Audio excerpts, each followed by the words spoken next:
Be also the peacemakers. Your soul is oftentimes a battlefield upon which your reason and your judgment wage war against your passion and your appetite. Would that I could be the peacemaker in your soul, that I might turn the discord and the rivalry of your elements into oneness and melody. But how shall I, unless you yourselves be also the peacemakers, nay, the lovers of all your elements?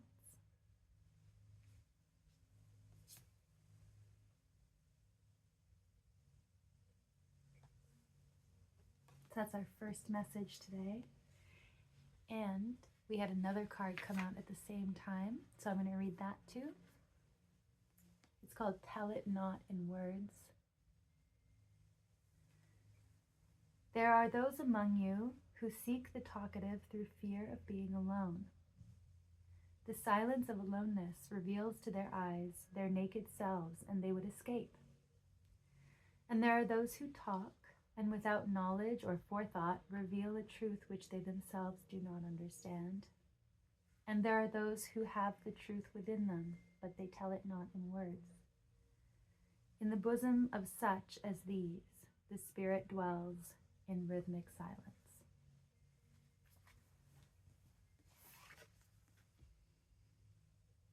So, today's message, we have a dual meaning. We have two things that are trying to come through, and I'm going to see where it goes. And I'm in bed today because it's snowing outside and I'm freezing and I need to be cozy.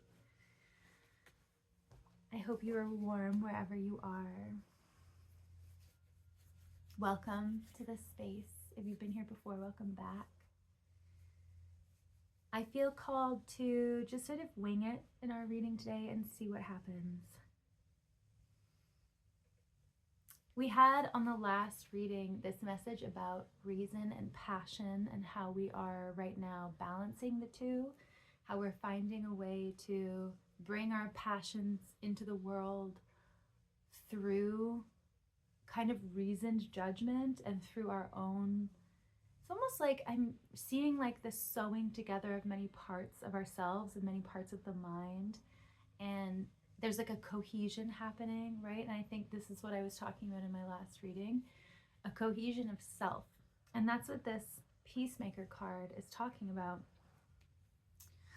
It's talking about loving ourselves wholly for the kind of like, you know, the lizard brain aspects of us, the reactive aspects of us, the pain that it lives within us, the fear, just as much as we love the bold and courageous and kind aspects of our person. And to love ourselves wholly in that sense. And by loving, I mean to see and to witness and to hold in compassion and acceptance, right? So if we can do that with all the parts of ourselves, then we are able to actually create an embodied experience of this peace that's talked about. Also, by the way, in these little like card readings, when the author or the narrator says I take that to be almost like the writer channeling the voice of God. It's not Khalil Gibran taking on the responsibility of all people. It's Khalil Gibran channeling the voice of God. So when he speaks in the first person, he speaks as if God is speaking to us. Would that I could be the peacemaker in your soul, that I might turn the discord and the rivalry of your elements into oneness and melody. But how shall I, unless you yourselves be also the peacemakers, nay, the lovers of your elements? So it's like there's this wonderful message here about becoming the divine itself, right? So like this collective here is coming into union with their real divine nature, or recognition with that divine nature, meaning God is within.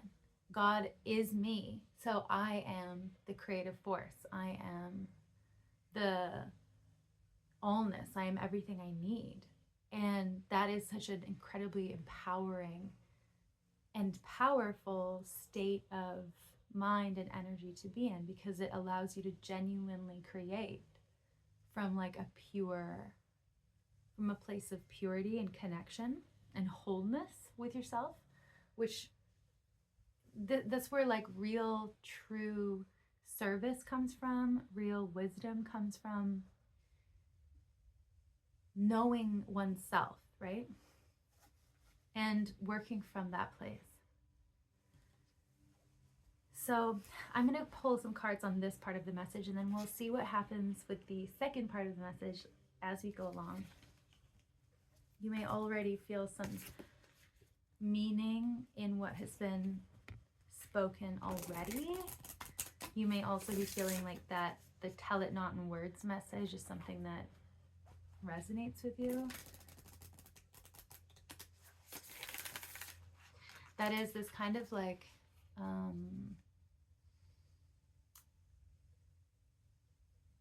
the ability to hold wisdom and to even transmit energy or truths, or even like, yeah, like spiritual presence without words. And I don't think it's saying to, oh my God, amazing. We have Sophia, divine plan, wisdom, intelligence within, destiny. So we have another friggin' destiny message. This is a card that's been coming up a lot in the last year. And I think it's because we're all experiencing, as you can feel and see, even on your algorithms, like how many people are feeling this same exact, like this shift, this transformation in energy, and this like huge uplifting call to action to bring the destiny into being, you know, like to reach the potential, or to like, I don't know, it's like we all feel like we are transforming into the next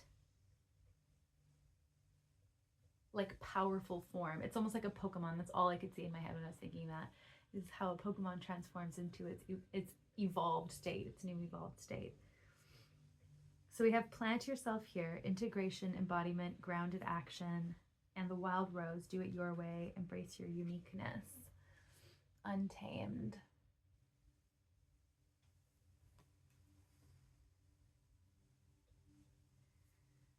Yeah, this is absolutely a group who is stepping into their personal power and deciding to just do the shit, just do the fucking thing, just like do the thing that you have been working on, that you've been working towards, accept it as your right, your divine right, your like birthright, and just go ahead and do it. And it's happening not in a chaotic way at all. And I think in the past there has been maybe a lack of certainty around how to make your dreams come true because of, I don't know, not feeling fully grounded in the self, grounded in integrity, grounded in your intention, not really knowing what you wanted, not really knowing who you were and what you were allowed to have. And now you've claimed everything that you can be. You've claimed everything that you are and everything that you can be. You know that it all is possible. Like that's the difference here, is that you have understood the divine within. So it's like in the past, this is now where this message is coming through, of the talking or telling it not in words.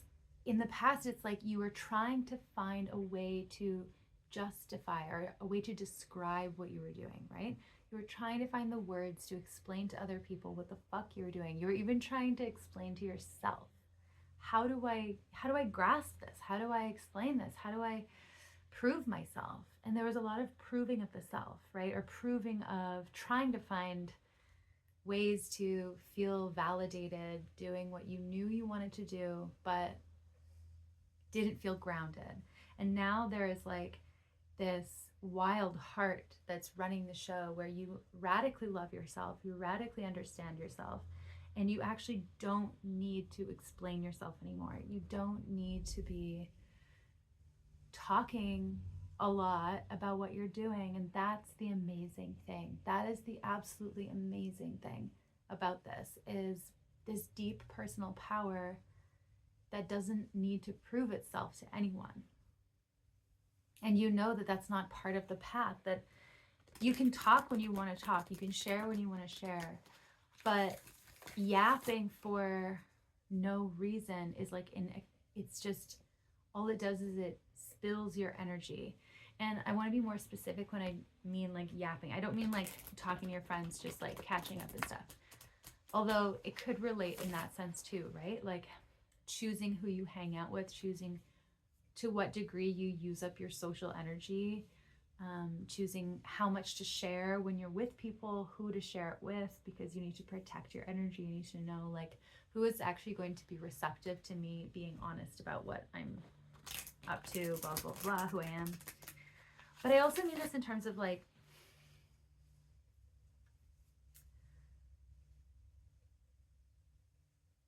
now I've lost my train of thought about what I was actually trying to say, because I got stuck on the mundane, like everyday expression of it. So you'll have to just forgive me, and I'll come back to my main point if it comes up again. Because I was talking about the way that using our words, or like speaking, wow, isn't that funny? It just drifted away. Do you know what I'm taking from that? This is what I'm taking from that. It's almost like we're getting back to essentials, and you're becoming a master at honestly letting go. And I think that's the main thing. It's like letting go of shit that doesn't matter. And if something's not meant for you, if something comes through and then leaves and you can't grasp it, it's like, okay, light touch. Like you have a light touch with everything. And this is how you are going to be manifesting and showing up in the world from now on, with this kind of like this beautiful ability to stay just detached enough from sort of the external world, so that you actually stay more connected to yourself, to God, and to others. Do you understand? If we can learn how to create a little bit of spaciousness between ourselves and like the actions of other people, or what's going on around us, and like the world and our thoughts, then we can create, then we actually are able to retain true connection to our bodies, and to like source, and to the other people. That's like a meditation thing, and I know you know that. That's where you are right now. You're in this place of like divine confidence.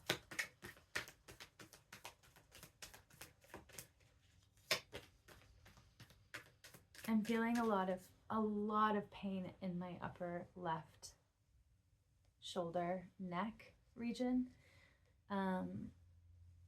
This is pretty crazy. Like I often do have a tense neck. I think a lot of sensitive people have like tense neck and back, because we're like carrying, quote unquote, the weight of the world on our shoulders, and we're just like we're like holding it all in like that, protecting.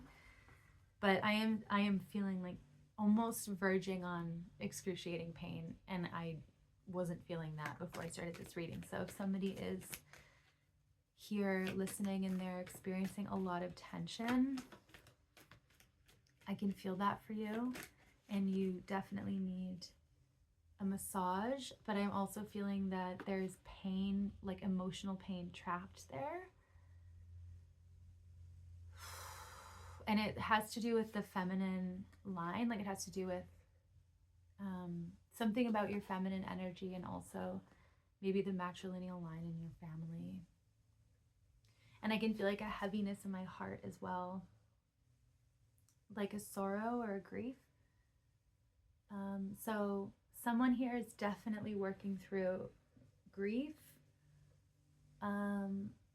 or has like deep family grief and wounding, that they have been like, that they are looking at, you are working through it. This could be a collective message for everyone right now, is that we are like healing wounds from our own lineages, right? particularly the matrilineal lineages.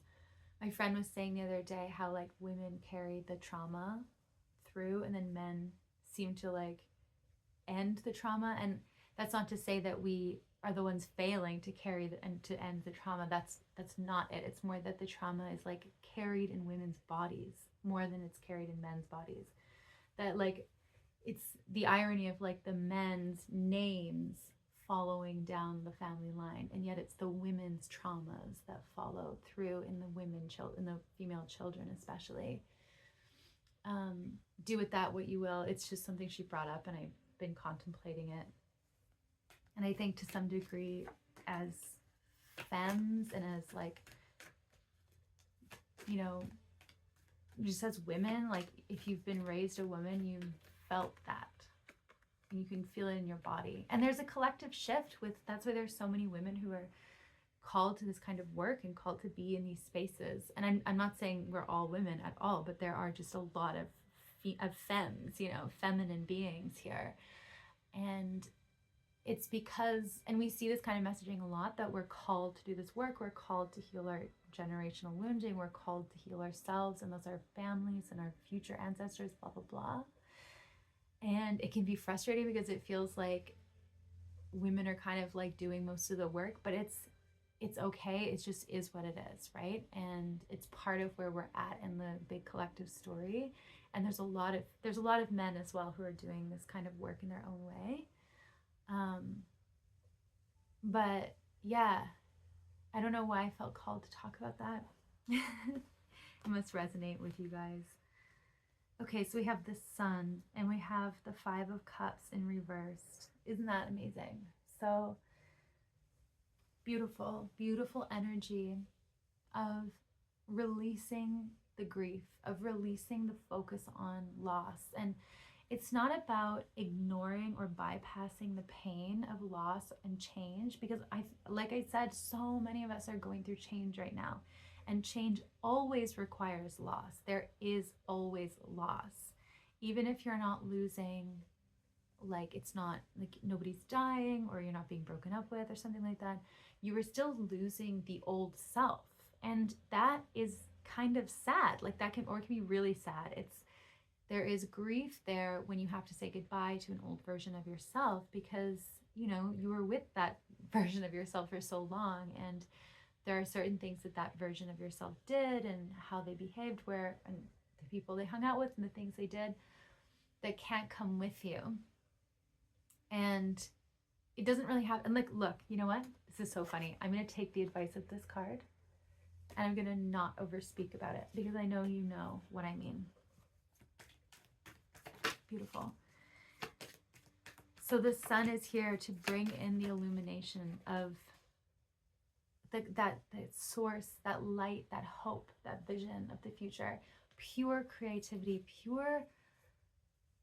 it's like optimism and presence. And that's the energy that we're moving forward with, that we're walking into. This turning around your perspective, that's what the Five of Cups is here.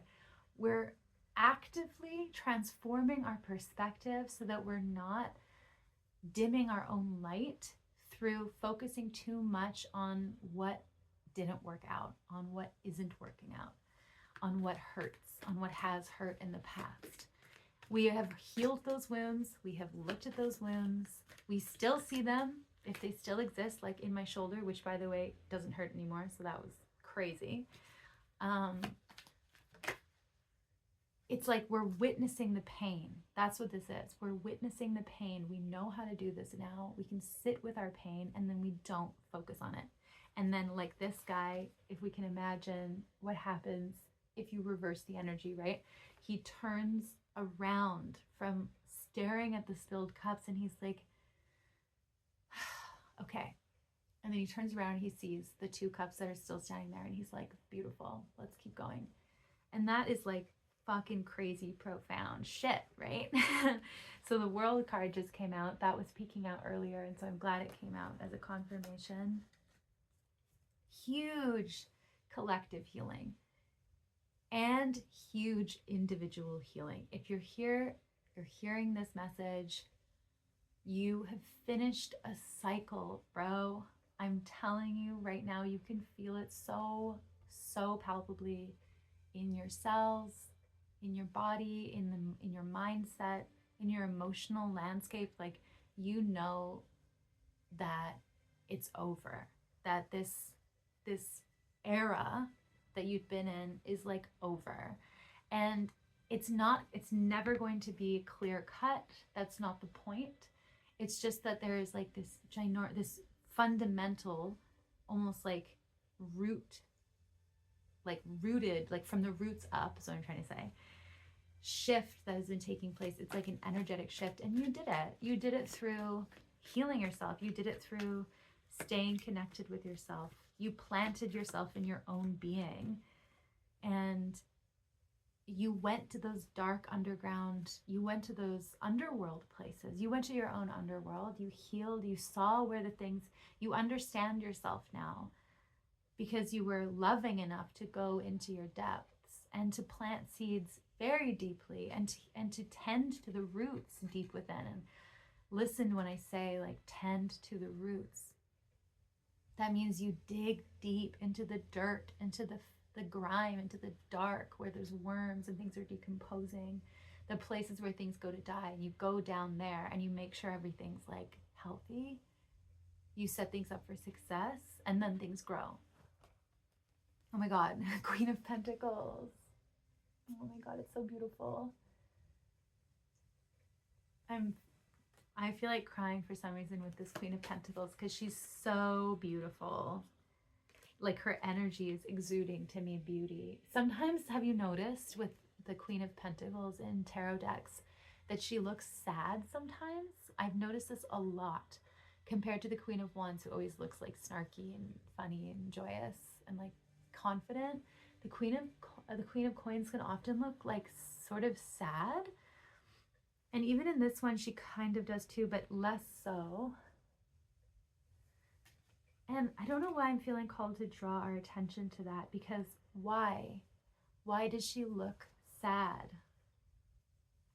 And what I am tending to feel right now is this almost like fucking rage about the association of women in particular having wealth, and how that has been for so long not allowed in so many cultures, and that it still to this day causes conflict between men and women when women are self-sufficient, when they take care of themselves, when they set their boundaries, when they do what they need to do to feel completely sovereign in their energy and to take good care of themselves first before anyone else.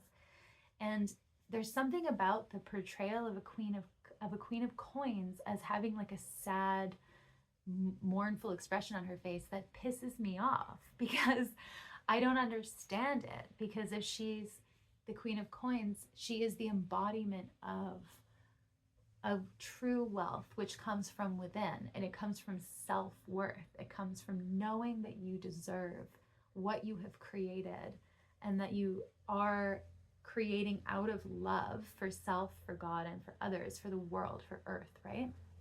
She's like not just a nurturer, she's a creatrix, and she's the embodiment of wealth and of growth. She's like the queen of growth, right? And I am feeling so called to point out this pattern of feeling guilty, especially women, feeling guilty for doing well, feeling guilty for taking up space, feeling guilty for becoming rich, or wanting to be rich, or wanting to be alone, wanting to be self-sufficient. And I don't mean alone like isolate, but I just mean, like to take time for themselves. This is the Queen of Cups. Where'd she go? I put her back in here. Oh my God, that's so crazy. She's like gone. Weird. I like put her back in the deck. The Queen of Cups is telling us,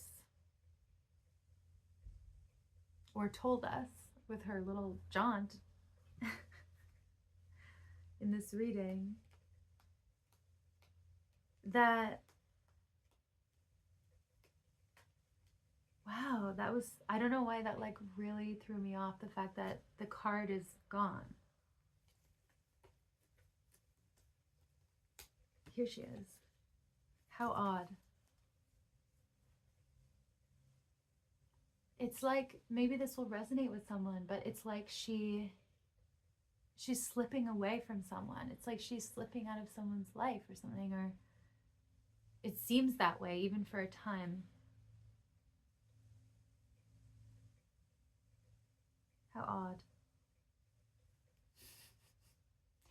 Let's all just sit in that weird moment together for a second while I gather myself.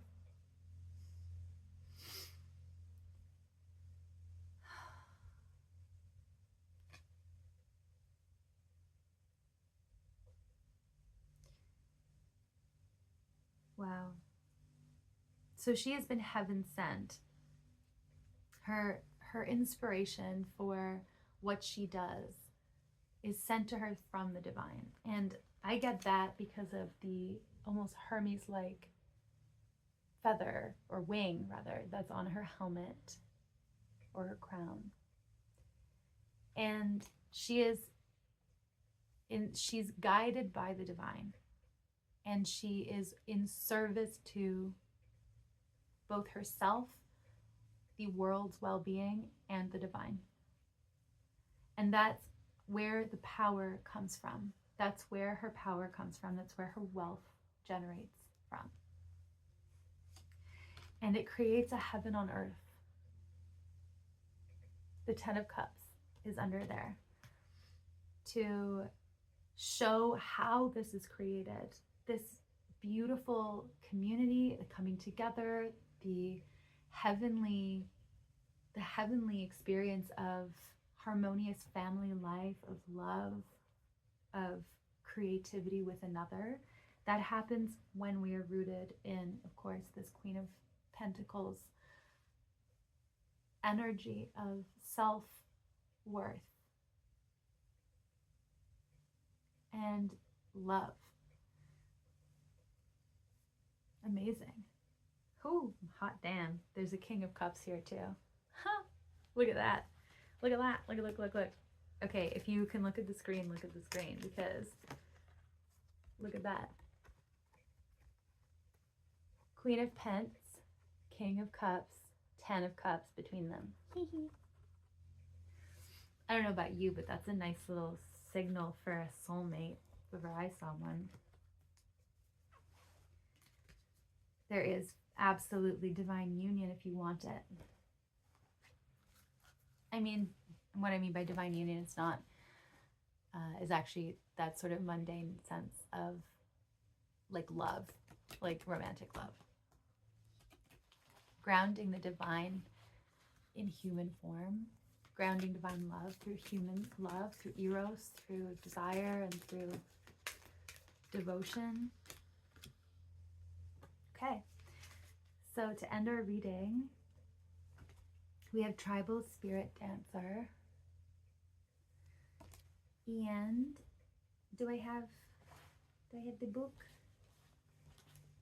No, I don't have the book. That's okay. So Tribal Spirit Dancer, I'm seeing again this message about celebrating the change, celebrating the ending, allowing yourself to flow free, to dance free, to dance for the sake of yourself, for the divine, and also for your community, to express yourself as much as you can purely through your body, through your voice, through your art, through your work, through the service that you do in the world. You are free. You are free now. And there is a sunset on a time that you have been experiencing. What I'm trying to say is there's this sunset. It's like you're in a sunset phase, which means there's an ending, but that also means that there is a dawn to come, like a beautiful, exciting new beginning. And you're being called to dance in celebration of that change. And if you have to, oh my God, I almost started crying. If you have to mourn, then mourn, but put it into your dance, put it into your work, put it into your ritual, put it into your art, your expression. Like, let the emotions flow through your body and send them to God, send them to the earth, send them to your friends, send it out into the world. That's the message that we're getting today.